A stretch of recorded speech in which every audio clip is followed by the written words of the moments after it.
വിശുദ്ധ കുരിശിൻ്റെ അടയാളത്താൽ ഞങ്ങളുടെ ശത്രുക്കളിൽ നിന്ന് ഞങ്ങളെ രക്ഷിക്കണമേ. ഞങ്ങളുടെ തമ്പുരാനെ, പിതാവിൻ്റെയും പുത്രൻ്റെയും പരിശുദ്ധാത്മാവിൻ്റെയും നാമത്തിൽ ആമേൻ. വിജാതിയർക്കെതിരെ യുദ്ധം ചെയ്ത് വിജയിച്ച യൂദാസ് മക്കബേയോസ് തൻ്റെ അനുചരന്മാരോടുകൂടി ദൈവത്തിന് സ്തുതികളും കീർത്തനകളും പാടി. അങ്ങനെ ഇസ്രായേലിന് അന്ന് വലിയൊരു വിമോചനം കൈവന്നു. ശത്രു സൈന്യം ശക്തമാണെന്ന് കണ്ട് യൂദാസ് മക്കബേയോസ് പ്രാർത്ഥിച്ചു: ഇസ്രായേലിൻ്റെ രക്ഷക, അങ്ങ് വാഴ്ത്തപ്പെട്ടവനാകുന്നു. അങ്ങയുടെ ദാസനായ ദാവീദിൻ്റെ കരത്താൽ ശക്തനായ പോരാളിയുടെ ആക്രമണം തകർക്കുകയും സാവൂളിൻ്റെ പുത്രനായ ജോനാഥൻ്റെയും അവൻ്റെ ആയുധവാഹകൻ്റെയും കരങ്ങളിൽ അങ്ങ് ഫിലിസ്ത്യരുടെ പാളയം ഏൽപ്പിച്ചു കൊടുക്കുകയും ചെയ്തുവല്ലോ. അതുപോലെ അങ്ങയുടെ ജനമായ ഇസ്രായേലിൻ്റെ കൈകളിൽ ഈ സൈന്യത്തെ ഏൽപ്പിച്ചു തരണമേ. അവർ തങ്ങളുടെ പട്ടാളത്തെയും കുതിരപ്പടയെയും കുറിച്ച് ലജ്ജിതരാകട്ടെ. തങ്ങളുടെ നാശത്തെ ഓർത്ത് അവർ വിറകൊള്ളട്ടെ.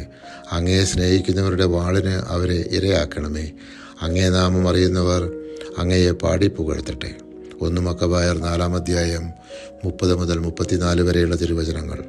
തുടർന്ന് ഇരു വിഭാഗങ്ങളും ഏറ്റുമുട്ടി ശത്രു സൈന്യത്തിൽ 5000 പേർ കൊല്ലപ്പെട്ടു.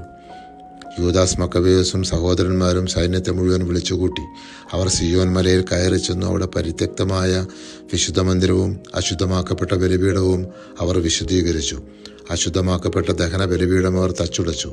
അവർ നിയമം നിർദ്ദേശിക്കുന്ന പ്രകാരം ചെത്തിമിനുക്കാത്ത കല്ലുകൾ കൊണ്ട് മുൻപത്തേതുപോലെ ഒരു ബലിപീഠം നിർമ്മിച്ചു. അവർ വിശുദ്ധ പാത്രങ്ങൾ പുതിയതായി ഉണ്ടാക്കി. അവർ പീഠത്തിൽ ധൂപം അർപ്പിക്കുകയും വിളക്കുകാലിലെ ദീപങ്ങൾ തെളിക്കുകയും ചെയ്തു. ദേവാലയത്തിനുള്ളിൽ പ്രകാശം പരന്നു. അവർ അപ്പം മേശമേൽ വെച്ചു, തിരശ്ശീല ഇടുകയും ചെയ്തു.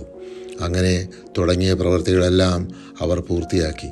വിജാതിയർ ബലിപീഠം അശുദ്ധമാക്കിയതിൻ്റെ വാർഷിക ദിവസം തന്നെ ഗാനാലാപത്തോടും വീണ, കിന്നരം, കൈത്താളം എന്നിവയുടെ അകമ്പടിയോടും കൂടി അവർ അതിൻ്റെ പുനഃപ്രതിഷ്ഠ നടത്തി. തങ്ങൾക്ക് വിജയം നേടിത്തന്ന ദൈവത്തെ ജനങ്ങളെല്ലാം സാഷ്ടാംഗം വീണ് ആരാധിക്കുകയും സ്തുതിക്കുകയും ചെയ്തു. ബലിപീഠം പണിതെന്നും വിശുദ്ധ സ്ഥലം പുനഃപ്രതിഷ്ഠിതമറിഞ്ഞപ്പോൾ ചുറ്റുമുള്ള വിജാതിയർ അത്യധികം കുപിതരായി. തങ്ങളുടെ ഇടയിൽ വസിച്ചിരുന്ന യാക്കോബ് വംശജരെ നശിപ്പിക്കാൻ അവർ ഉറച്ചു. ജനത്തെ വധിക്കാനും നശിപ്പിക്കാനും തുടങ്ങി. പരിശുദ്ധാത്മാവെ, തിരുവചനത്തിൻ്റെ അനന്തശക്തിയാൽ ആത്മാവിൻ്റെ വരങ്ങളും ദാനങ്ങളും നൽകി തീക്ഷ്ണതയാൽ ഞങ്ങളെ ജ്വലിപ്പിക്കണം.